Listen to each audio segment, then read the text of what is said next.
Então a gente vai continuar agora a partir do capítulo 5, a gente vai ver que agora o apóstolo Paulo ele vai começar a endereçar alguns problemas, né, da igreja de uma forma agora bem clara, bem direta, para tratar isso, para que fique claro para aqueles irmãos da igreja de Corinto aquilo que ele espera dessa igreja e, obviamente, com relação ao evangelho, né? Só trazendo aqui uma recapitulação, né, antes do que foi falado até agora, já no início da carta, o apóstolo Paulo vai escrever sobre o tema principal, obviamente, dessa carta, né? Que é justamente essa questão ele combatendo a divisão ali no meio da igreja. Então, a gente vê no capítulo 1,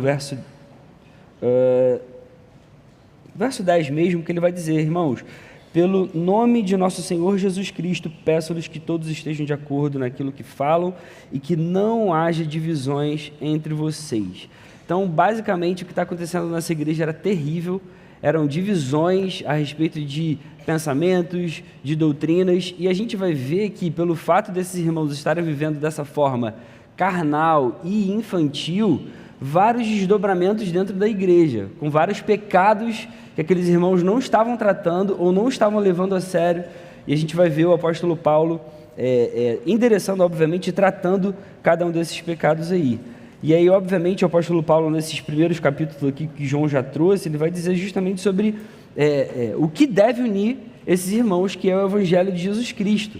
Isso é tão profundo e tão maravilhoso que ele vai escrever no capítulo 2, no verso 9, algo que é incrível demais para a nossa vida, que ele diz aqui: nem olhos viram, nem ouvidos ouviram, nem jamais penetrou em coração humano o que Deus tem preparado para aqueles que o amam. Isso é uma profecia de Isaías, só que olha o que o apóstolo Paulo vai dizer no verso 10. Deus, porém, revelou isso a nós por meio do Espírito. Meus irmãos, aquilo que no passado nem olhos viram, nem ouvidos ouviram, nem jamais penetrou em coração humano, esse mistério maravilhoso agora é revelado em Cristo. A gente tem isso hoje nas nossas mãos. A gente usa muito isso para falar, né, do futuro, do céu, mas o apóstolo Paulo aqui está falando do evangelho de Jesus Cristo que foi revelado, esse mistério maravilhoso que está nas nossas mãos. Como que a igreja pode ser dividida, sendo que ela recebeu algo que é maravilhoso demais, que deveria unir todos esses irmãos no mesmo propósito, no mesmo coração. Então a gente tem que trazer isso para o coração, e isso aí é o que vai conduzir agora o apóstolo Paulo no momento que ele vai tratar cada pecado, enfim, cada questão aí no meio da igreja, agora de uma forma bem mais direta. A gente vai continuar a leitura agora a partir do capítulo 5, a partir do verso 1. Vamos ler?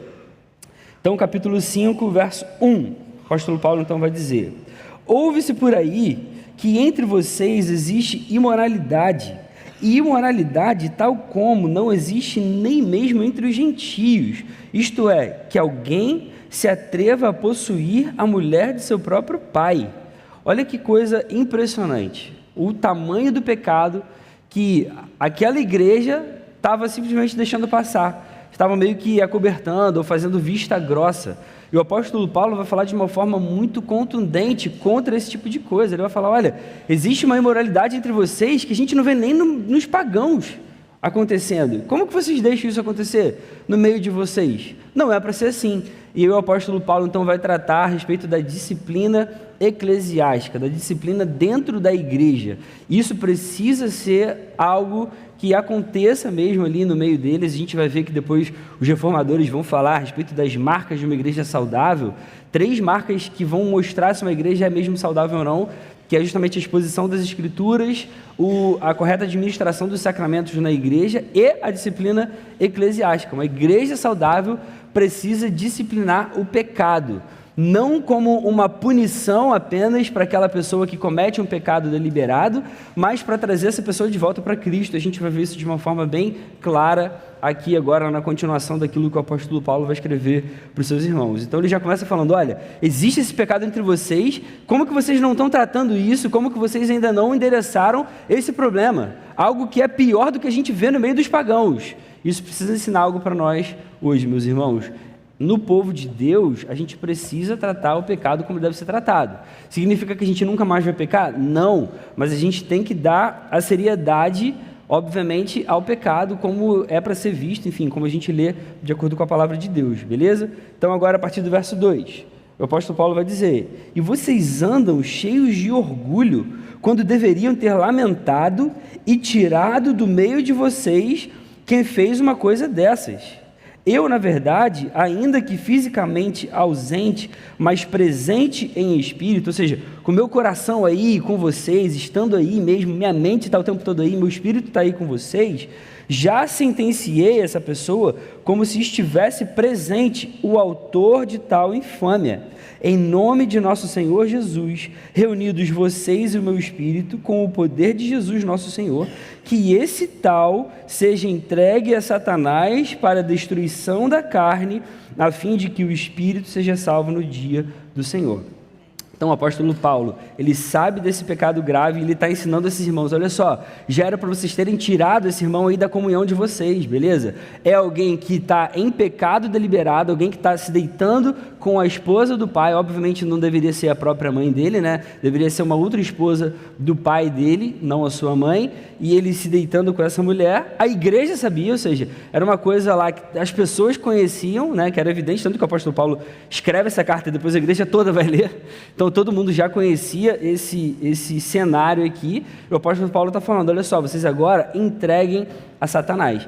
Gente, isso aqui, obviamente, é a ideia de tirem da comunhão.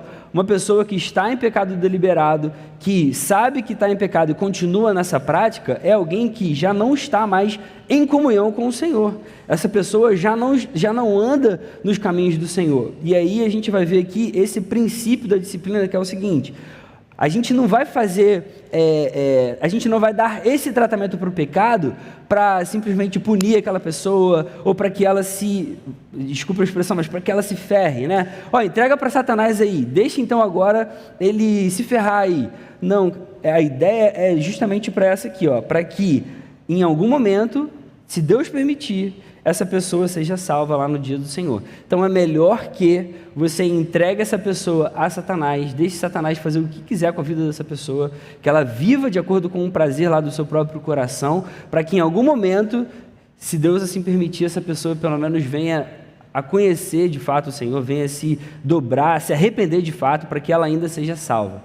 Então é melhor a gente ficar destruído no nosso corpo físico, nesse mundo, e a gente ter a nossa vida, obviamente, a nossa alma salva, do que o contrário, do que deixar essa pessoa desse jeito, enfim, na comunhão da igreja, e essa pessoa ir para o inferno desse jeito.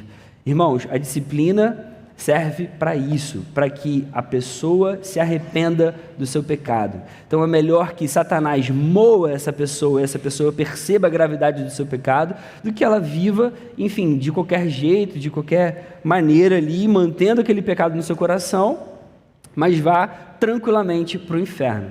Então a igreja precisa tomar essa postura, ela precisa ter essa postura, tomar essa decisão com relação a pecados graves assim, tudo bem? É claro que isso, irmãos, eu estou demorando um tempo aqui só porque eu sei que esse tema aqui é um tema mais, às vezes, complicado, né? É claro que existem formas de tratar o pecado, e a gente vai ver até mesmo na nossa confissão de fé que existem atenuantes e agravantes para algum pecado cometido, e existe sim diferença entre pecado mais grave, pecado menos grave. Obviamente isso vai sendo tratado de uma forma mais subjetiva, de acordo com a palavra de Deus, tudo bem? Então, por exemplo, uma coisa é uma pessoa às vezes cometer um pecado grave, mas ela já se arrepender, e às vezes esse pecado não ser tão público a ponto de envergonhar o Evangelho, de envergonhar a igreja de Cristo. Então a pessoa às vezes comete um pecado grave, mas ela fica tão arrependida, tão triste, tão mal com aquele pecado, que já procura um pastor, já chega no gabinete chorando, triste, que já querendo, sabe, já se entregando, falando, cara, eu sei do meu erro, eu sei do meu pecado, eu quero me acertar com Deus.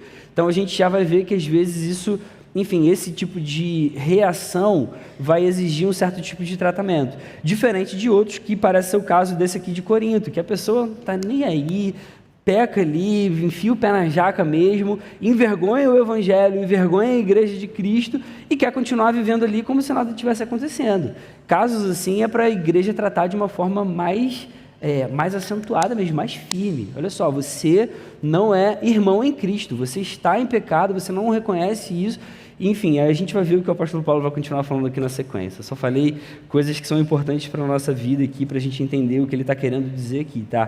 Com essa questão de entregar a Satanás.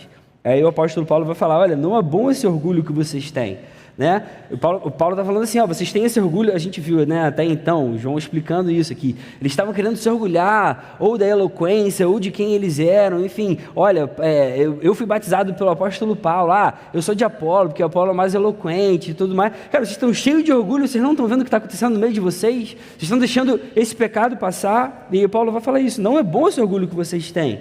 Por acaso vocês não sabem que um pouco de fermento leveda toda a massa?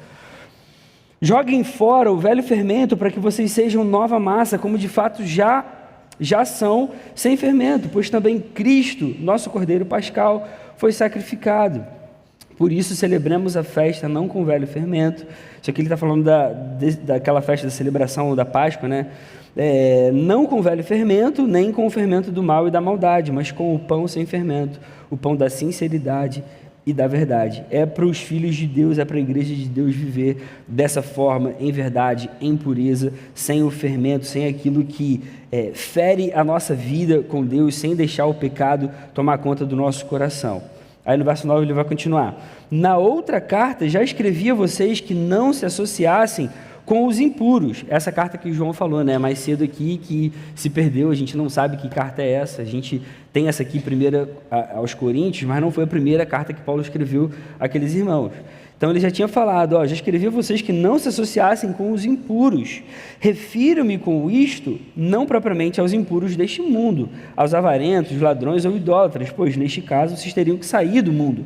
Mas agora escrevo a vocês que não se associem com alguém que, dizendo-se irmão, for devasso, avarento, idólatra, maldizente, bêbado ou ladrão, nem mesmo comam com alguém assim, pois com que direito haveria eu de julgar os de fora? Mas será que vocês não devem julgar os de dentro? Os de fora, esses Deus julgará. Expulsem o malfeitor do meio de vocês. Meus irmãos, é para a gente agir assim. Mas poxa, parece muito duro. Poxa, não é para a gente deixar, não é melhor que a pessoa fique aqui no nosso meio, pelo menos ela ouvir a palavra. Não, aqueles que se dizem irmãos, aqueles que estão no nosso meio, que dizem ter assumido um compromisso com Jesus e querem caminhar com o Senhor, se eles permanecem com uma postura de pecado deliberado, é para a gente que é crente nem sentar com essas pessoas. É o que a palavra está ensinando para a gente, meus irmãos. Parece que é duro, né? Às vezes as pessoas falam da igreja oceânica, de algumas formas de disciplina que a gente acaba fazendo aqui. A gente tenta fazer, obviamente, sempre com todo amor. A gente nunca expõe as pessoas. Quando as pessoas ficam sabendo, é porque às vezes a coisa desandou. Mas quando chega num gabinete pastoral, quando os pastores se reúnem e chegam a alguma conclusão a respeito de alguém, enfim, a gente tenta fazer com todo amor, com todo carinho, enfim, não expondo as pessoas. E às vezes a pessoa quer ser tratada e quer ser trazida de volta à comunhão da igreja, e isso é maravilhoso para a gente, mas nem sempre é assim. Existem pessoas que estão no nosso meio que querem continuar vivendo dessa forma aqui, querem se dizer irmãos, mas são devassos, avarentos, idólatras, maldizentes, continuam na bebedeira, agem como ladrões, e aí a gente deve agir como a palavra ensina. Não é nem para a gente sentar para comer. Estão percebendo, irmãos, a seriedade que a gente tem que tratar a palavra de Deus? É para agir assim. É para agir assim. Porque, enfim, a gente às vezes ouve, né, as pessoas falando, poxa, mas isso é duro demais. Poxa, mas vai excluir a pessoa do hall de membros da igreja. Poxa, mas não é mais para ela vir. Não é melhor que ela venha para ela continuar ouvindo a palavra? Vai que ela ouve, vai que ela, poxa, ela... Meus irmãos, é para a gente levar a sério. O pecado que é grave é para a gente tratar com a gravidade devida, beleza? Então assim, poxa, a pessoa está em pecado deliberado, ela não está acertando o coração diante de Deus, não é nem para a gente sentar com essas pessoas, isso é muito sério, não é nem para sentar, e a gente sabe que tem pessoas que caem em pecados gravíssimos, muito parecidos às vezes como esse aqui, e a gente quer ficar, não, mas poxa, meu amigo, essa pessoa me ajudou tanto, ela conseguiu para mim aqui uma ajuda no hospital tal, meu irmão, não interessa. Quando você vai no centro, às vezes, de Umbanda, você ouve esse tipo de coisa. O demônio também dá coisas boas para as pessoas. E aí você vai ficar amigo do demônio para sempre? É para a gente levar a sério, meus irmãos, isso. É para a gente levar a sério. Por amor ao Evangelho de Cristo. Por amor à igreja, à unidade da igreja. Lembra que Paulo está tratando problemas de divisão na igreja, vocês se lembram? Então, nesse caso, é para a gente se unir aqui nesse tema. É para a gente entender que o pecador que não quer se tratar, o pecador que não se arrependeu de verdade, ele tem que ser tratado com essa seriedade aqui no meio da igreja. Então, quando os pastores da Oceânica tomarem uma decisão, meus irmãos, vocês têm que ajudar, têm que apoiar, vocês têm que entender que a gente faz isso por amor. Como o João falou aqui mais cedo, é verdade. Ninguém gosta de colocar ninguém em disciplina. Os piores gabinetes são quando a gente chama alguém e fala, ó, poxa, meu irmão, poxa, minha irmã, vamos ficar um tempo então agora, ó, afastado da Santa Ceia, vamos ficar um tempo aí, enfim, até que o arrependimento se torne evidente e tal na sua vida. É o pior gabinete que a gente pode fazer. Ninguém gosta de fazer gabinete assim, nenhum pastor aqui. Eu posso garantir isso para vocês, mas a gente prefere agradar a Deus, seguir o que a palavra ensina para a gente, do que agradar os homens, do que fazer vista grossa. É muito mais fácil a gente, deixa para lá, pô, isso vai dar muito trabalho, pô, vai ter que chamar a pessoa, vai ter que confrontar a pessoa. É porque, assim, tem irmãos que são, poxa, crentes de verdade, já chegam já destruídos ali no gabinete, querendo se acertar, sabendo da gravidade do seu pecado. Mas nem todo mundo é assim não, meus irmãos. Tem irmão que a gente tem que chamar e a pessoa não vê, não reconhece, e acha que a gente está errado, e acha que a gente está sendo duro demais. Mas não foi bem assim. Mas a palavra está ensinando a gente a agir dessa forma. A gente está querendo ser bíblico acima de tudo. E é muito difícil, é um preço alto que a gente paga. Muita gente prefere sair da igreja, prefere ir para outras igrejas que nem vão conhecer a pessoa, a vida da pessoa. É mais fácil, pô. Tem uma igreja, várias igrejas aqui perto que você vai servir, você vai entrar no time de voluntário, você vai ser bênção lá e você pode estar vivendo em pecado. O pastor nem vai saber. Enfim, é o que a gente não quer aqui no nosso meio, nessa igreja local aqui. A gente espera que Deus mantenha o nosso coração firme para que a gente continue tratando o pecado como ele deve ser tratado. E a gente faz isso com muito temor, tá, irmãos? Poxa, dá muito temor, porque todos nós continuamos lutando contra os pecados, só que existem pecados que são mais graves diante de Deus. E cada pecado é para ser tratado do seu devido jeito, não tem o que fazer. É para ser assim. Tudo bem, meus irmãos? Então, esse capítulo 5 termina assim: expulsem o malfeitor do meio de vocês. Expulsem o malfeitor do meio de vocês. Aí é legal que o apóstolo Paulo fala isso, né? Não é para você deixar de falar com qualquer pessoa que age assim. Se fosse assim, a gente tinha que sair do mundo. No mundo a gente vai lidar. No nosso trabalho a gente tem pessoas que são descrentes, não conhecem o Senhor, não entregaram suas vidas a Jesus. Muitos desses a gente conhece, que são assim, devassos, avarentos, idólatras, maldizentes, bêbados, ladrões. Só que essas pessoas não se dizem irmãos. Com essas pessoas a gente tem que ter contato. Essas pessoas a gente tem que evangelizar. Essas pessoas a gente vai sentar para comer, sim. A gente vai estar perto, a gente vai pagar um café, a gente vai falar do evangelho de Jesus, vai tentar trazer para a igreja, vai tentar fazer com que essa pessoa seja alcançada pelo evangelho de Jesus. Não é o caso daqueles que já estão aqui no nosso meio, que já se dizem crentes, mas aí resolvem viver uma vida de pecado deliberado. Se está vivendo em pecado deliberado, é para a gente tratar dessa forma. Cara, eu não quero nem sentar com você para comer, você não é meu irmão, você se diz irmão, mas você não é. E aí o Senhor vai usar esse tipo de atitude da igreja para essa pessoa se arrepender e ser trazida de volta, de alguma forma, se essa pessoa for de fato salva. Tá bem, irmãos? Vamos continuar. Eu fiquei com a parte mais dura, né? É chato que vocês estão me olhando com a cara assim, poxa, irmão. É o que a Bíblia ensina, tá? Não é o que a gente inventou, não. Os pastores do Sêneca não inventam nada, tá? A gente só tenta ser fiel ao que a palavra de Deus ensina pra gente, beleza?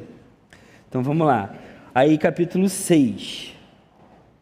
E rapidão, só antes de continuar, a gente vai lembrando de um monte de coisa aqui, só para vocês ficarem em paz, tá, irmãos? Porque eu sei que às vezes a gente também tem esse coração amoroso, pô. A gente é crente, a gente quer que as pessoas, né, sejam salvas, poxa, que elas se arrependam, mas tem vezes que a pessoa não quer, irmãos, infelizmente, e a gente pode ficar em paz, deixando que o Espírito Santo vai fazer a obra dele, no tempo dele, tudo bem? Então, assim, às vezes a gente também fica com essa síndrome de salvador, sabe? A gente quer salvar todo mundo, a gente quer trazer todo mundo, a gente acha que a gente vai conseguir. Meu irmão querido, como já foi falado aqui antes, você morreu por alguém, não. Não foi o apóstolo Paulo que morreu por ninguém, não foi Apolo que morreu por ninguém, foi Jesus Cristo, tudo bem? Jesus é o único salvador que a gente tem. Então a gente também não precisa ficar preocupado, meu Deus, mas essa pessoa se desviar para sempre.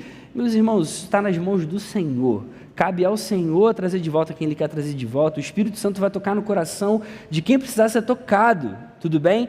A gente precisa deixar essa obra nas mãos do nosso Senhor e ficar em paz. A gente precisa obedecer o que a palavra ensina pra gente. O resto Deus vai fazer. Amém? Amém? Então vamos lá, capítulo 6. Uma outra questão agora que Paulo agora vai entrar. quando algum de vocês tem uma questão contra outro, como se atreve a submeter isso a juízo diante dos injustos e não diante dos santos? Ou vocês não sabem que os santos hão de julgar o mundo? Ora, se o mundo deverá ser julgado por vocês, será que vocês não são competentes para julgar as coisas mínimas? Por acaso vocês não sabem que havemos de julgar os próprios anjos? Quanto mais as coisas desta vida. Portanto, quando precisam julgar negócios terrenos, por que vocês constituem como juízes aqueles que não têm nenhuma aceitação na igreja?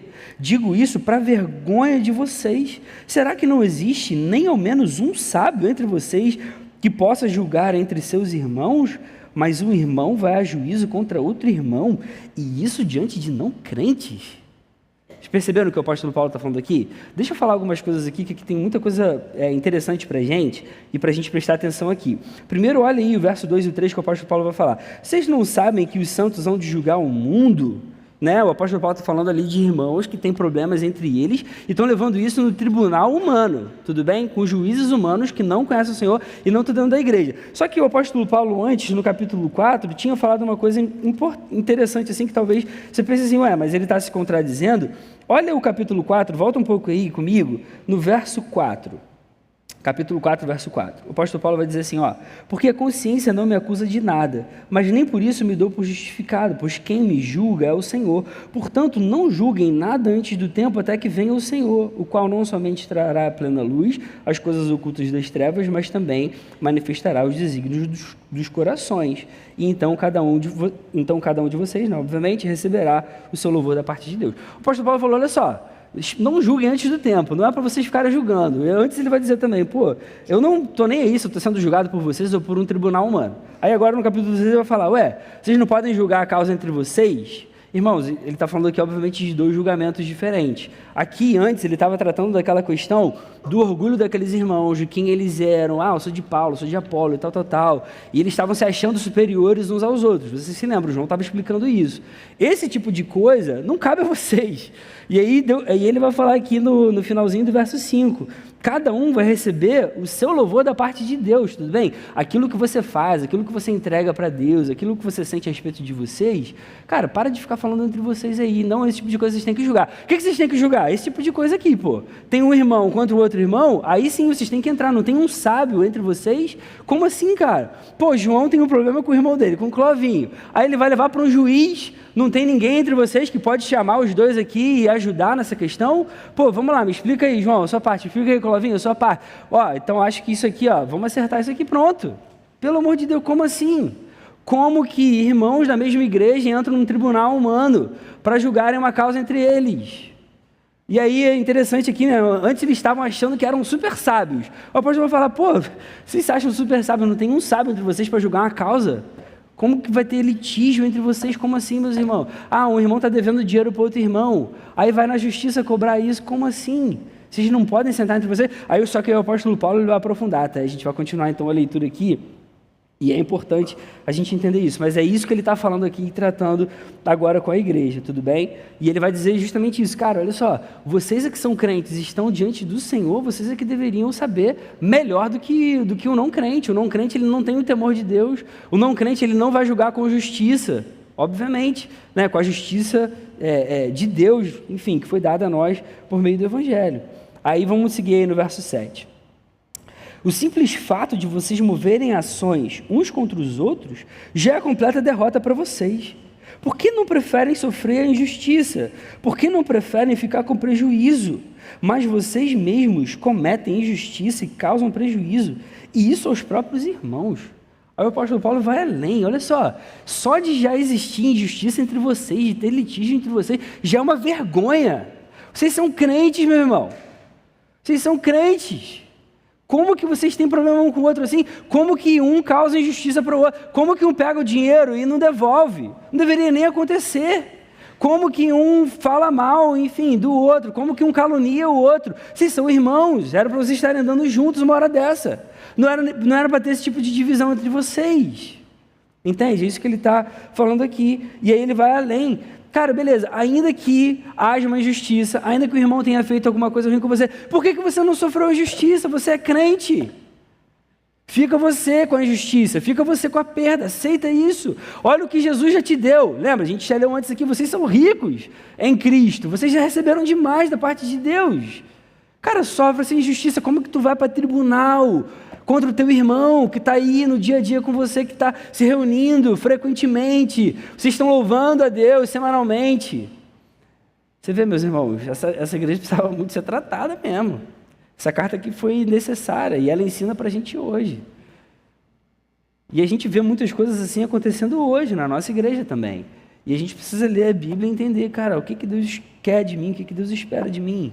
Pô, você quer pegar de volta aquilo que você está se sentindo injustiçado? Cara, chama o irmão da tua igreja, conversa com o pastor, não vai para o tribunal. Agora, antes disso, meu irmão sofre o prejuízo. Você é crente, aceita isso. O seu destino não é nessa terra, não é nesse mundo, não. É isso que o apóstolo Paulo está falando.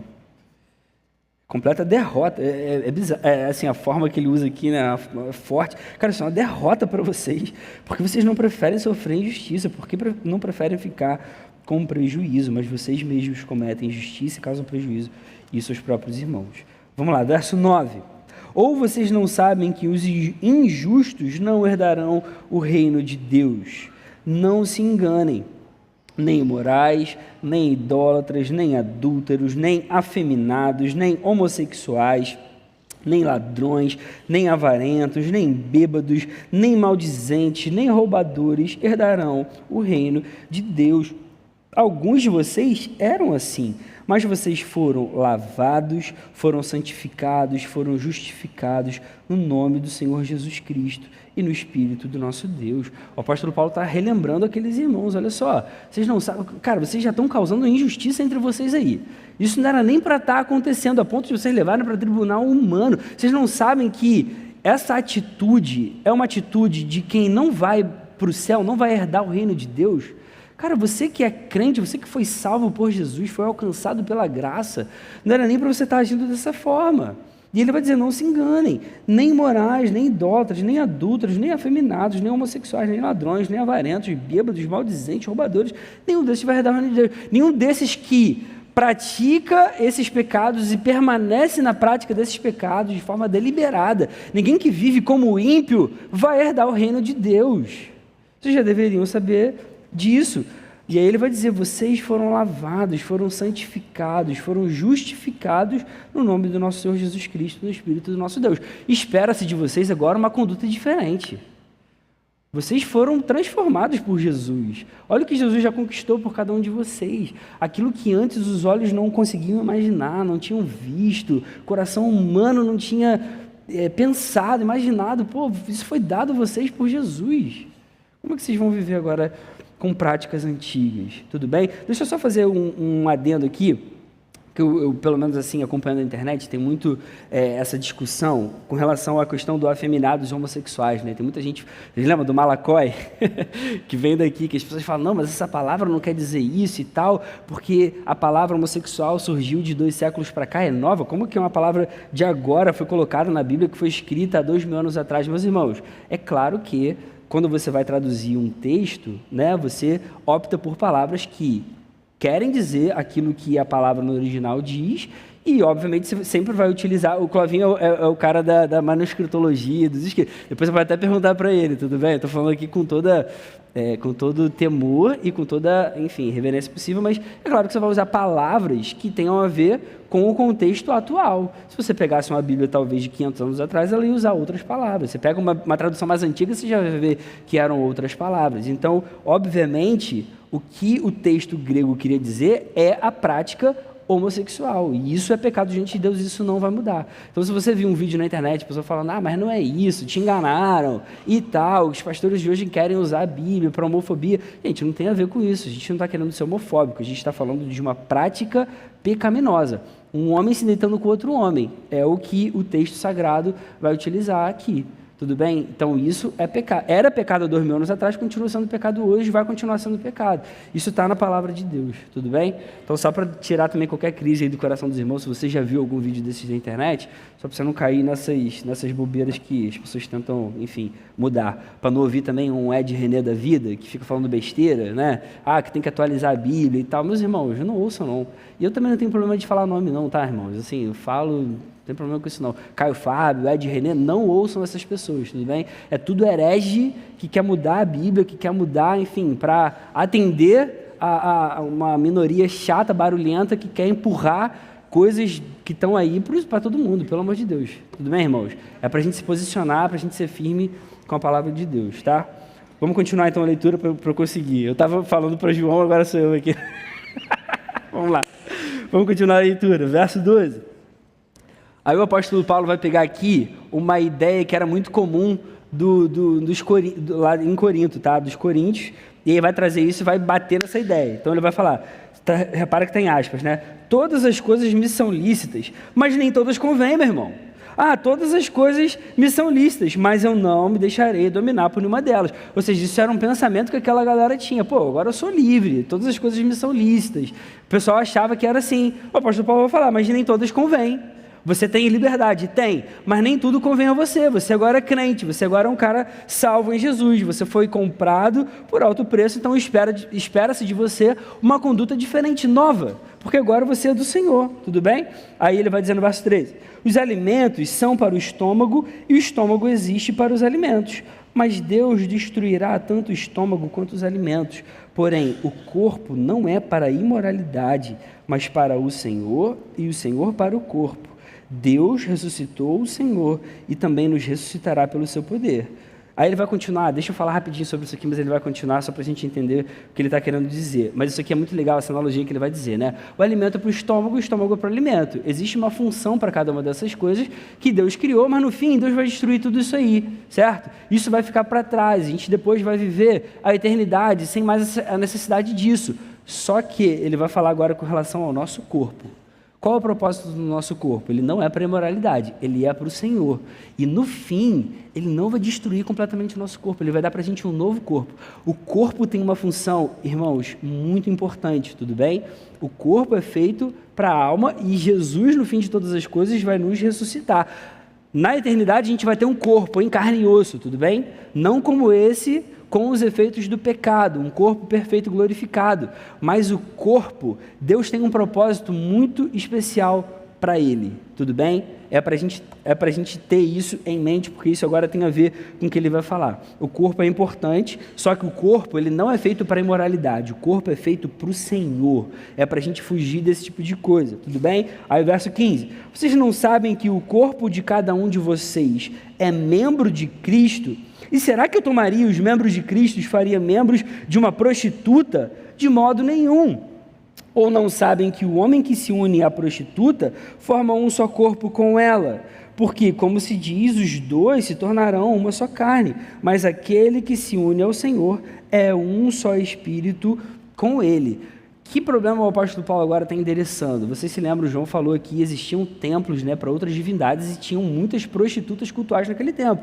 Era comum na cabeça de um coríntio, naquela época, procurar essas mulheres, obviamente para ter relação sexual e para fazer alguns rituais lá daquelas divindades doidas, e na cabeça de muitos não tinha problema, todas as coisas me são lícitas, deixa eu deitar aqui com essa mulher, só para ter, enfim, a relação, ou então para entregar ali alguma oferenda, alguma coisa desse tipo. O apóstolo Paulo vai falar, irmãos, isso é pecado. O corpo de vocês é do Senhor. Vocês agora que se entregaram a Jesus, o corpo de vocês agora é membro do corpo de Cristo. Como que você vai pegar esse corpo que é para viver agora de forma santificada para o Senhor e vão se unir a uma prostituta? Como que pode isso? Não tem como. E aí o apóstolo Paulo está trazendo aqui um princípio, que é o princípio do casamento e do sexo, que é importante demais para a gente, meus irmãos. Quando a gente se une à nossa esposa, a gente se torna um com ela. E o apóstolo Paulo está em Efésios vai falar que existe um mistério aí em que isso, na verdade, está apontando para uma união muito mais profunda e maravilhosa de Cristo com o seu povo, com a sua noiva. Tudo bem? Então a gente vai entender que Quando Gênesis ensina pra gente que Adão olha para Eva e aí o homem tem que deixar pai e mãe, ele tem que se unir à sua mulher, ele tem que ter, obviamente, um compromisso formal ali diante da sociedade civil e depois ele vai se tornar uma só carne. Nesse momento ele vai se tornar, obviamente, um só com a sua esposa. Ele está falando de sexo, beleza? De união conjugal. Por isso que eu falei aqui 2 semanas atrás na pregação, e é verdade, meu irmão, minha irmã, e o apóstolo Paulo ainda vai falar sobre isso, graças a Deus que ele que está falando, que o sexo ele santifica o casamento. É algo esperado de Deus para os seus filhos, mas para esse ambiente. Se você faz isso fora daquele plano de Deus, de um homem com uma mulher, diante do Senhor, se unindo, deixando pai e mãe, e aí se tornando uma só carne, tudo que foge desse padrão é pecado, especialmente com prostituta. E aí o apóstolo Paulo vai falar, cara, como que você se tornou um só com Cristo, a sua união com Cristo, você é um só com Ele, como que você vai se unir também com uma prostituta? Não tem como, isso não existe. Inclusive, eu acho que eu pulei uma coisa que era importante, falando isso agora eu lembrei. Posso voltar aqui só no capítulo 6, do julgar os anjos e julgar, enfim, porque isso às vezes pode dar uma... Como assim, né? A gente vai julgar o mundo, a gente vai julgar os anjos, primeiro que são os anjos caídos que ele está falando aqui, e segundo que essa ideia de que a gente vai julgar os anjos, a gente vai julgar o mundo, é nesse sentido da gente estar unido a Cristo. Então a gente sabe, obviamente, que quando tudo terminar, Jesus vai julgar todas as coisas, certo? Por a gente estar unido a Cristo, a gente está julgando junto com Ele todas as coisas. Então a gente vai julgar o mundo e a gente vai julgar esses anjos caídos. A gente vai ver essa questão dos anjos caídos lá em 2 Pedro capítulo 2, verso 4. O apóstolo Pedro escreve isso, eu vou ler bem rapidinho só para vocês entenderem, né, o que eu estou querendo dizer aqui. 2 Pedro 2, verso 4, ele vai dizer, pois Deus não poupou anjos quando pecaram, os demônios, né? Mas lançando-os no inferno, prendeu os concorrentes de escuridão, reservando-os para o juízo. Então vai ter um momento em que esses demônios todos vão ser julgados mesmo no juízo final também, tudo bem? Junto com todas as outras coisas. Então, só para lembrar, porque essa questão da união com Cristo, ela é importante para a gente, é uma doutrina importantíssima, enfim, ela que responde a todas essas questões quando a gente lê na Bíblia não entende muito, né? Pô, vou julgar os anjos, vou julgar o mundo, o que é isso? É nesse sentido. Aí vamos voltar então aqui agora para o verso 18, tá? Então, ele está falando daquela questão da relação com as prostitutas, como que pode, uma vez que vocês estão unidos a Cristo, unirem agora os corpos de vocês e se tornarem um com prostitutas. Não tem sentido isso, não é para ser assim. Verso 18, fujam da imoralidade sexual. Qualquer outro pecado que uma pessoa cometer é fora do corpo, mas aquele que pratica imoralidade sexual peca contra o próprio corpo, justamente por se unir a alguém. É como se uma pessoa se unisse a você, enfim, e mexesse com o seu próprio corpo. Será que vocês não sabem que o corpo de vocês é santuário do Espírito Santo, que está em vocês e que vocês receberam de Deus, e que vocês não pertencem a vocês mesmos, porque vocês foram comprados por preço? Agora, pois, glorifiquem a Deus no corpo de vocês. Amém. Existe aqui também um outro sentido, eu vou explicar para vocês que eu acho que é legal, que dá mais profundidade até a isso que o apóstolo Paulo acabou de falar, né? E existem várias coisas que a gente vai pegar aqui. Primeiro, com relação à questão de pecado sexual. Irmãos, a ordem bíblica é fujam da imoralidade sexual. É muito difícil. A tentação sexual, ela é muito forte mesmo, mas até para homens, assim. Entendam o que eu estou falando, tá, irmãos? Porque é brabo mesmo. É por isso que o marido e a esposa têm que ter relação sexual constante, frequente. O apóstolo Paulo vai falar já sobre isso aqui e a gente vai ler sobre isso. Mas é para a gente fugir, não é para brincar, não é para olhar videozinho de celular, não é para, deixa eu só dar uma olhada, aquele grupo, o que o Marcão falou aqui no última pregação aqui, meus irmãos, é para fugir, não é para brincar com isso, porque senão o risco de cair é enorme, beleza? Aí ele vai falar essa questão de cometer fora do corpo e aquele que pratica moralidade peca contra o próprio corpo. Tem uma linha teológica que entende que o Espírito Santo habitar, o nosso corpo é templo do Espírito Santo, a gente é a habitação do Espírito, é o corpo no sentido do corpo de Cristo, não só o nosso corpo físico, tá? Então toda igreja é a habitação do Espírito. Então isso torna até mais profundo isso. Se todos nós somos corpo de Cristo, e cada um de nós é membro desse corpo. Uma vez que a gente se une a uma prostituta, alguém que está fora do corpo, é como se a gente trouxesse essa imoralidade, essa imundície para dentro do corpo. Eu já sou membro, só que agora eu me tornei um só com uma prostituta por meio de relação sexual, e eu estou trazendo essa imundície para dentro do corpo, então eu estou pecando contra o corpo, entendeu?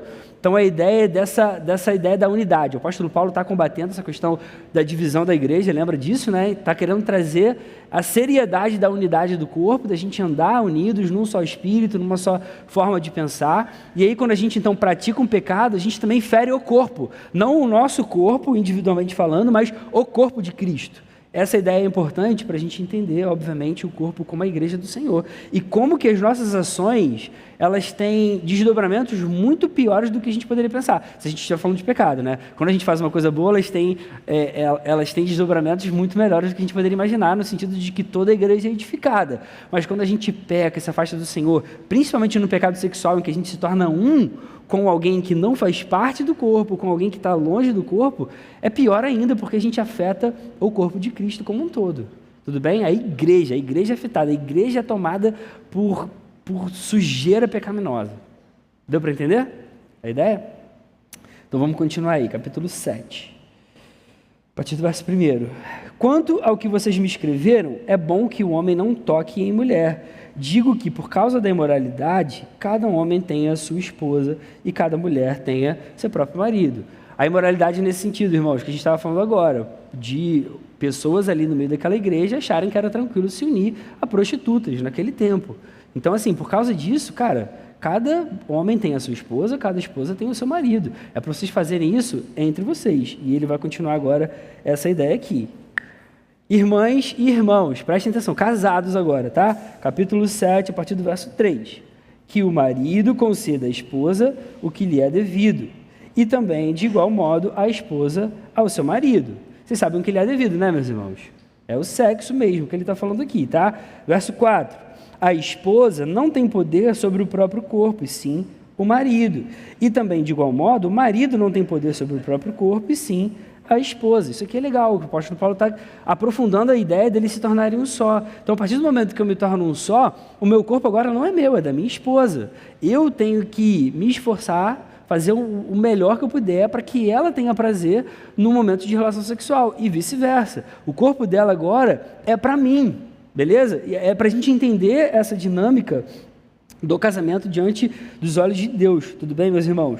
Então, assim, é para cada um dar ao outro, dentro do casamento, o que lhe é devido, e entendendo isso, agora o meu corpo é da minha esposa, o corpo da minha esposa é meu. Olha o verso 5, não se privem um ao outro, a não ser, talvez, por mútuo consentimento, por algum tempo para se dedicarem à oração, depois retomem a vida conjugal, para que Satanás não tente vocês por não terem domínio próprio. Ou seja, essa questão de não ter domínio próprio, cara, é forte, o homem quer, às vezes também a mulher deseja, eu entendo que o homem às vezes quer mais do que a mulher, então mulher, entrega o que é devido ao seu marido, tudo bem? Para que ele fique feliz, para que ele não fique sofrendo tentação de uma forma boba, cara. É para o homem e a mulher terem relações frequentes, isso pertence ao Senhor. E se vocês tiverem essa ideia de, não, mas a gente quer se santificar, aí o apóstolo Paulo vai falar, talvez, se vocês quiserem pensar dessa forma, então façam por pouco tempo para se dedicarem à oração, tudo bem? Não vem com essa ideia de a mulher fica chateada com o homem, vai ter greve agora. Agora, até... Irmãos, isso não é pensamento bíblico, tudo bem? Isso é pensamento mundano. Você está fazendo um mal terrível ao seu casamento, tá? Você está fazendo um mal terrível, isso é falta de sabedoria. É o que a palavra está ensinando pra gente, tudo bem? Gente, por favor, tá? Não é uma coisa que eu estou inventando, vocês estão lendo comigo, né? Vocês estão entendendo isso, beleza? É para cada um, obviamente, pensar no bem do outro. E já que eu falei dessa forma, deixa eu falar assim, maridos também, sejam homens dentro de casa, tudo bem? Homens corretos, homens legais, amorosos com sua esposa. Não adianta você ser um brutamonte, ser um grosseirão e querer que sua esposa também te dê o quindim, né? Como diz Marco. Esquece, pô, né? Também é porque, pô, a mulher também, ela quer se sentir amada, quer se sentir respeitada, quer se sentir ouvida. Se você não faz o seu trabalho, não espere que sua esposa também venha cheia de vontade querendo você. tudo bem? E ouvindo mulheres, especialmente minha esposa, geralmente isso começa no início do dia, meu irmão. Tem o homem que acorda, não dá oi para a esposa, aquela cara de mal-humorado. Aí o dia segue, não troca uma mensagem com a esposa. Aí de tarde liga só para perguntar se já resolveu tal coisa, chega à noite e vem cheio de amor. Não vai rolar. Meu amigo, seja esperto, já acorda dando bom, falando, amor, te amo. Dá um abraço nela, faz um café para ela, passa o dia, poxa amor, lembrei de você, que eu amo você, estou pensando em você agora. Chega à noite, meu amigo, vai ser muito mais fácil, né? Né, amor, não é verdade? Pronto. Minha esposa está aqui confirmando. Ai, meu Deus.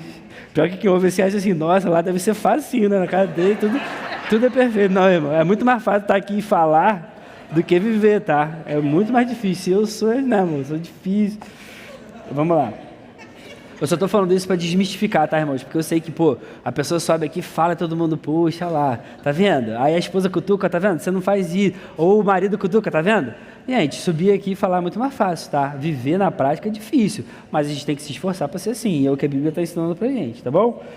Aí o apóstolo Paulo vai dizer agora no verso 6, e digo isso como concessão, essa ideia de parar por um pouco de tempo só para ficarem orando. Não é para fazer, mas já que você quer fazer, faz por pouco tempo e para orar. E aproveita e ora, tá, meu filho? Aproveita e ora, jejua, e depois vem né, se diverte com sua esposa, com seu marido. E digo isso como concessão e não como mandamento, tudo bem? Gostaria que todos os homens fossem como eu, no entanto, cada um tem de Deus o seu próprio dom. Um, na verdade, de um modo, outro de outro. Aqui essa ideia de... Ele fala isso como concessão, não como mandamento, a ideia do casamento, tá, meus irmãos? Que ele começou o capítulo falando, por causa da imoralidade, cara, se casem, o marido tenha uma esposa, a esposa tenha um marido. Aí ele vai desenvolver esse raciocínio e vai falar, tudo isso que eu estou falando, eu digo como concessão, não como mandamento. Qual é a ideia aqui? O casamento não é um mandamento de Deus, tá? Se você não casar, você não está em pecado se você não casar. Nem todo mundo vai casar, infelizmente. Tudo bem? Então, o casamento é uma dádiva que Deus dá para homens e mulheres, né? Mas isso não é um mandamento de Deus.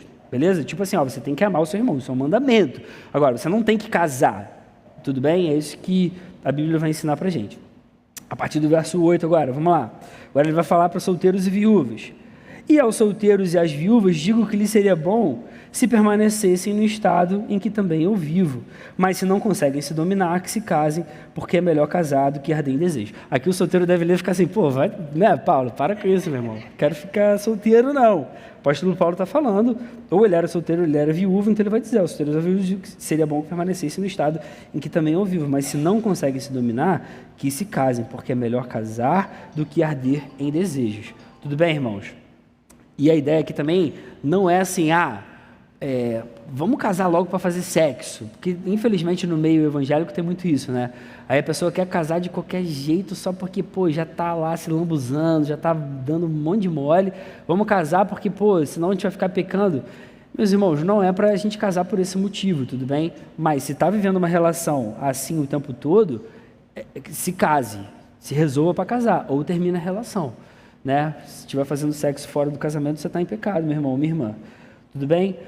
Verso 10, aos casados ordeno, não eu, mas o Senhor, que a mulher não se separe do marido, mas se ela se separar, que não se case de novo, ou que se reconcilie com o seu marido, e que o marido não se divorcie da sua esposa, tudo bem? Aqui Jesus fala isso para os fariseus, né? A gente vê isso no Evangelho de Mateus, no momento em que vão lá perguntar, Moisés falava para dar o divórcio, o que você vai dizer? E aí Jesus vai falar, vocês não leram lá que no princípio, enfim, um homem deixará pai e mãe, se unirá a sua mulher, se tornará uma só carne? Aí Jesus vai dizer, aquilo que Deus uniu, ninguém separe. Não é para separar, uma vez que casou, não é para separar. Por isso que o apóstolo Paulo vai dizer isso, eu ordeno, não eu, mas o Senhor. Isso é o próprio Senhor falando, aqui o apóstolo Paulo, ele pega essa menção que está lá no Evangelho, beleza? E diz... E aí ele vai continuar no verso 12. Aos outros, agora digo eu, não o Senhor. Não é uma coisa que assim, isso aqui foi uma ideia de Paulo, né? Agora ele está falando, não é uma coisa que vem de Jesus, agora é a cabeça de Paulo. Não, o apóstolo Paulo agora está falando dos desdobramentos que o evangelho vai trazer para ele. É a palavra de Deus, tá, meus irmãos? Mesmo ele tendo falado isso aqui, agora digo eu, não Senhor, é no sentido de, Jesus não falou isso explicitamente, ele falou a questão de não se separar, mas agora eu vou dizer, eu agora que vou dizer para vocês, e eu vou ordenar vocês com base nos desdobramentos que o evangelho traz para a gente, e tudo isso que eu estou falando até agora. Se algum irmão estiver casado com uma mulher não crente e essa concorda em morar com ele, não se divorcie dela, tudo bem? Porque o que está acontecendo aqui agora, irmãos, na carta aos Coríntios? O evangelho está se propagando, lembra? Muita gente está se convertendo, gentios estão se convertendo ao Senhor, e aí você começa a ter desdobramentos assim, num casal casado, um se converte, o outro não, o que faz agora? Me converti e meu cônjuge não. O marido está convertido, a esposa não. Eu me separo porque ela tem a fé diferente da minha? O apóstolo Paulo falou, não, nesse caso não separa. Continua com ele. Aí ele vai continuar dizendo, no 13, e se uma mulher estiver casada com um homem não crente, e esse concorda em viver com ela, que ela não se divorcie também do seu marido. E no caso da mulher, a mulher se converteu, o marido não se divorcia, continua. Por quê? Porque o marido não crente é santificado no convívio da esposa, e a esposa não crente é santificada no convívio do marido crente. Olha que legal, irmãos, olha que coisa maravilhosa. Ele está dizendo para não se separar, se um do casal só se converter, não se separa. Por quê? Porque esse que é crente vai santificar o outro no convívio do dia a dia. É por isso que a gente, como crente, dentro da nossa casa tem um papel gigantesco, fundamental. Se você é crente, está aqui agora me ouvindo, e na sua família tem não crentes, Deus está usando a sua vida para santificar a sua casa. Isso é maravilhoso demais, isso enche o nosso coração de esperança. Amém? Aí ele vai continuar falando. Porque o marido não crê... Eu parei em conversa? Tá. No 12, não, eu falei já da mulher, né? No 13. 14, porque o marido não crente é santificado no convívio da esposa e a esposa não crente é santificada no convívio do marido crente. Se não fosse assim, os filhos de vocês seriam impuros, porém agora são santos. Mas se o não crente quiser separar-se, que se separe. Em tais casos não fica sujeito à servidão nem o irmão, nem a irmã. Deus chamou vocês para viverem em paz. Olha isso que interessante. Ele falou, não é para separar, mas se a outra parte abandonar você, deixa ir em paz, entendeu? Não é para você ficar correndo atrás, deixa ir. Não cabe a você, enfim, essa ideia de, deixa eu agora atrás até que ele, enfim, se converta, até que ela se converta. Aqui, irmãos, aqui vai dar base para a gente dizer que existem raríssimas exceções em que um divórcio é aceito pela igreja, tudo bem? O divórcio, ele é aceito em caso de adultério, isso Jesus já tinha falado, de uma das partes. A outra, ela está desobrigada àquele compromisso, porque quem adulterou, quebrou aquele pacto que foi feito, traiu, adulterou. Então, a outra parte, ela está livre desse primeiro acordo, ela pode se casar novamente se quiser, ou o apóstolo Paulo vai dizer, é melhor que fique assim, sem ninguém, tá? Ou o caso de abandono, que é esse que a gente acabou de falar. Então ele vai dizer, no casal, um está crente, o outro não, esse outro aqui quer sair fora, quer se separar, porque esse aqui se converteu, deixa aí. Ele abandonou, ele não está querendo viver de acordo com essa sua nova vida, então deixa aí. Ele que abandonou você, e você agora então está desobrigada à servidão aqui. Ele está falando, não fica sujeito à servidão, nem o irmão, nem a irmã. Aquele que quis manter, o que cabe ao crente é manter. O outro que se quiser sair, ele sai, ele abandona, você agora não fica mais sujeito a essa servidão, não fica mais sujeito a esse pacto que foi firmado do casamento. Tudo bem? Assim que a Bíblia ensina para você. Só que o apóstolo Paulo vai dizer no verso 16, pois você é a mulher, como sabe se salvará seu marido? Ou você é o marido, como sabe se salvará a sua mulher? Beleza? Vamos lá, aí verso 17. No mais, que cada um ande segundo o que o Senhor lhe concedeu, conforme Deus o chamou. É isto que ordeno em todas as igrejas. Foi alguém chamado estando circunciso? Não desfaça a circuncisão. Foi alguém chamado estando incircunciso? Não se faça circuncidar. A circuncisão em si não é nada. A incircuncisão também nada é. Mas o que vale é guardar os mandamentos de Deus. Cada um permaneça na vocação em que foi chamado. Você foi chamado sendo escravo? Não se preocupe com isso, mas se você ainda pode tornar-se livre, aproveite a oportunidade, pois quem foi chamado no Senhor sendo escravo, é liberto que pertence ao Senhor. Do mesmo modo, quem foi chamado sendo livre é escravo de Cristo. Vocês foram comprados por preço, não se tornem escravos de homens. Irmãos, cada um permaneça diante de Deus na condição em que foi chamado. O apóstolo Paulo está chamando a atenção a essa ideia de que vale muito mais a nossa condição diante de Deus, o nosso coração, a nossa intenção diante de Deus. Pô, você é escravo, mas foi chamado pelo Senhor, se converteu, cara, fica bem com isso, não importa, segue sua vida. Você tem algo muito maior na sua mão. Ah, você é livre e foi chamado por Jesus, cara, também não se vangloria não, você agora é escravo de Cristo. Você é livre só diante dos padrões humanos, você agora serve ao Senhor. É isso que importa muito mais para cada um de nós. Agora, você tem a oportunidade de se tornar alguém livre? Cara, aproveite essa oportunidade. Você vai ficar aí moscando? Dá o teu jeito, vai lá, seja livre. Isso é bom para você, tudo bem? Eu acho muito legal esse equilíbrio que a palavra traz para a nossa vida. Essa ideia de que, cara, aquilo que Deus deu para a gente tem que se contentar com isso. Em cada momento, em cada situação. Pô, você agora não consegue melhorar a sua situação? Cara, você já tem Jesus, fica bem com isso, fica contente com isso. Agora, Deus está te dando uma coisa para você melhorar de vida, cara, aproveite a oportunidade também, não importa isso. Agora, seu coração precisa continuar firme no Senhor, entendendo que a maior riqueza você já tem, que é Jesus dentro do seu coração, é a salvação que Ele conquistou para cada um de nós, né? Para cada um de vocês aí, Ele escrevendo aqui para esses irmãos, tá bom? Vamos lá, verso 25. Com respeito às virgens, não tenho o mandamento do Senhor, mas dou a minha opinião, como alguém que recebeu do Senhor a misericórdia de ser fiel. Por causa da angustiosa situação presente, penso ser bom para o homem permanecer assim como está. Você tem esposa? Não procure separar-se. Você está solteiro? Não procure esposa. Irmão, isso aqui, eu sei que tem gente que vai lendo aqui e vai ficando meio desesperada, né? Pô, será que Deus quer então que eu fique? Paulo está explicando aqui no verso 6, né? Por causa da angustiosa situação presente. Então, é bem provável que naquele momento eles estivessem vivendo em profunda necessidade, né? Estava acontecendo alguma coisa ali naquela cidade, no meio daqueles irmãos, que fizesse com que eles estivessem realmente assim, passando por uma situação bem difícil. Em momentos assim, não é sábio que você procure casar-se. Né? Porque, especialmente naquele momento, você tinha que pagar pelo dote para ter uma esposa. A gente vai entender isso nos versos seguintes aqui. Cara, segura aí do jeito que está. A situação é angustiosa, a situação está difícil. É para a gente entender, olhar isso com sabedoria. Não procura a esposa agora. Entendeu? Espera as coisas melhorarem, enfim, para que você pense dessa forma aí, tá bom? Mas, aí o verso 28, mas se você casar, não vai estar pecando, isso não é pecado, obviamente, e também se a virgem se casar, não estará pecando, ainda assim, tais pessoas sofrerão angústia na carne, e eu gostaria de poupar vocês disso, verso 29, mas isto digo, irmãos, o tempo se abrevia, por isso, de agora em diante, não só os casados sejam como se não fossem casados, mas também os que choram como se não chorassem, os que se alegram como se não se alegrassem, os que compram como se nada possuíssem, e os que se utilizam deste mundo como se não fizessem uso dele, porque a aparência deste mundo passa. O que eu realmente quero é que vocês fiquem livres de preocupações. Quem não é casado, cuida das coisas do Senhor, de como agradar ao Senhor, mas o que se casou, cuida das coisas do mundo, de como agradar a esposa, e assim está dividido. Também a mulher, tanto a viúva como a virgem, cuida das coisas do Senhor, para ser santa, assim no corpo como no espírito. Mas a mulher casada se preocupa com as coisas do mundo, de como agradar seu marido. Digo isto para o próprio bem de vocês, não para impor limitações, mas tendo em vista o que é decente, e para que vocês possam se consagrar ao Senhor sem distração alguma.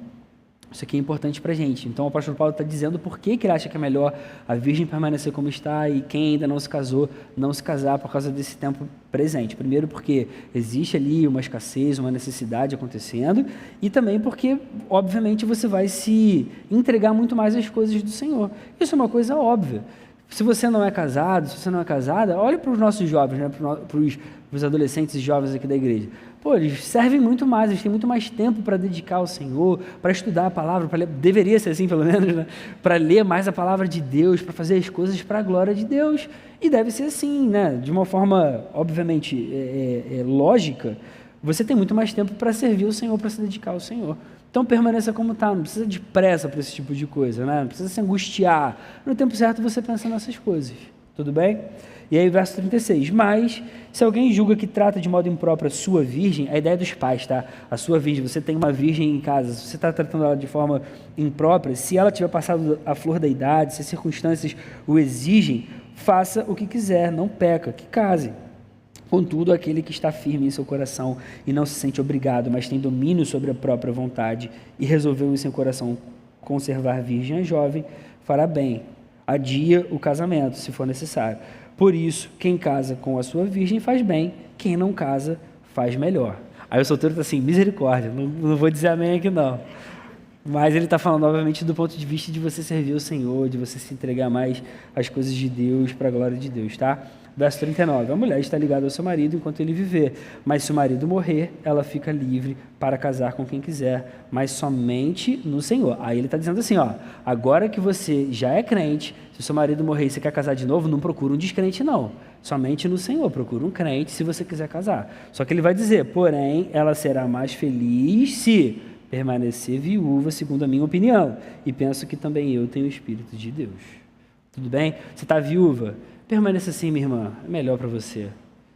Homem mais velho, você está solteiro, ficou viúvo também, permaneça assim, é melhor para você.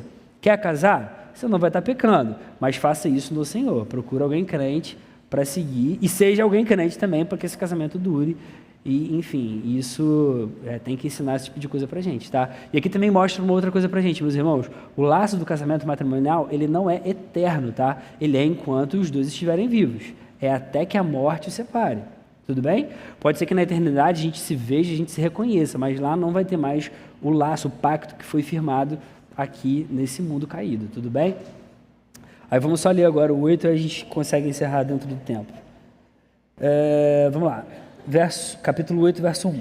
No que se refere às coisas sacrificadas a ídolos, sabemos que todos temos conhecimento. O conhecimento leva ao orgulho, mas o amor edifica. Se alguém julga conhecer alguma coisa, ainda não conhece como deveria conhecer. Mas se alguém ama a Deus, esse é conhecido por ele. Quanto a comer alimentos sacrificados a ídolos, sabemos que o ídolo por si mesmo não é nada no mundo e que não há senão um só Deus, porque ainda que existam alguns que são chamados de deuses, quer no céu ou sobre a terra, como há muitos deuses e muitos senhores, para nós, porém, há um só Deus, o Pai, de quem são todas as coisas, e para quem existimos, e um só Senhor, Jesus Cristo, por meio de quem todas as coisas existem, e por meio de quem também nós existimos. Entretanto, nem todos têm esse conhecimento. Alguns, acostumados até agora com o ídolo, ainda comem desses alimentos como se fossem sacrificados a ídolos, e a consciência destes, por ser fraca, vem a contaminar-se. Não é a comida que nos torna agradáveis a Deus, pois nada perderemos se não comermos, e nada ganharemos se comermos. Mas tenham cuidado para que essa liberdade de vocês não venha de algum modo a ser tropeço para os fracos, porque se alguém enxergar você, que tem conhecimento, sentado à mesa no templo de um ídolo, será que a consciência do que é fraco não vai ser induzida a participar de comidas sacrificadas a ídolos? E assim, por causa do conhecimento que você tem, perde-se o irmão fraco, pelo qual Cristo morreu. E deste modo, pecando contra os irmãos, ferindo a consciência fraca que eles têm, é contra Cristo que vocês estão pecando.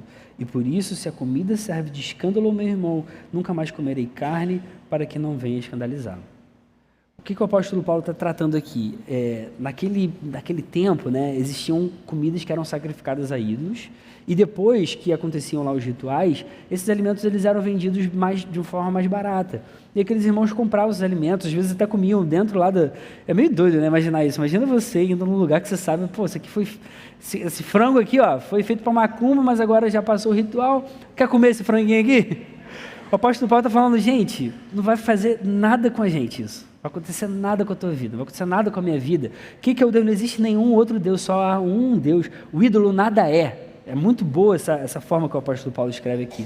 Mas, se eu fizer isso e escandalizar o meu irmão, ou fizer o meu irmão pecar, pô, eu estou fazendo errado diante de Deus, tudo bem? Pô, então assim, pô, a carne é mais barata, cara. Vou comprar uma picanha no mercado que é 100 prata, vou comprar ali no terreiro que agora está 30. Vou comprar a picanha 30 ali, a picanha boa ali. Entendeu? O apóstolo Paulo está dizendo assim, cara, essa picanha, se você comprar ali no centro de macumba, ela não vai fazer nada com você. Vai fazer nada com você, tudo bem? Mas se tiver um irmãozinho fraco na fé que vê você comprando essa picanha toda semana, ela vai falar assim, pô, Será que eu vou lá? E aí é até interessante que o apóstolo Paulo fala que a grande questão não é se o irmão olha você e fica só escandalizado, mas no sentido de, e se ele for e achar que isso pode fazer um mal ou um bem? Se ele for e começar a entrar no centro e a participar dos cultos do centro e parar de glorificar a Jesus. Pô, meu irmão, esse irmãozinho fez tudo isso por causa de você, por causa da sua atitude. Então você não deve mais comprar a carne nesse lugar. Tudo bem? Não vai acontecer nada com a sua vida, você pode fazer. Mas se os irmãos começarem a largar o Evangelho de Cristo, a abandonar o Evangelho de Cristo, querendo agora comer esses alimentos achando que está trazendo um bem para eles, alguma coisa nesse sentido, do ídolo tá abençoando, ou enfim, qualquer outra coisa na sua vida, você está pecando contra o Senhor. Você está fazendo esse irmão se afastar do Evangelho, não crer mais no Senhor Jesus como o único Deus verdadeiro. É nesse sentido, tudo bem? Uma vez, ontem a gente estava trocando ideia, né, sobre o que a gente ia falar aqui e tal, aí até alguém, acho que foi o Clovinho ou o João, quem que falou do Nicodemos que falou isso? Foi você?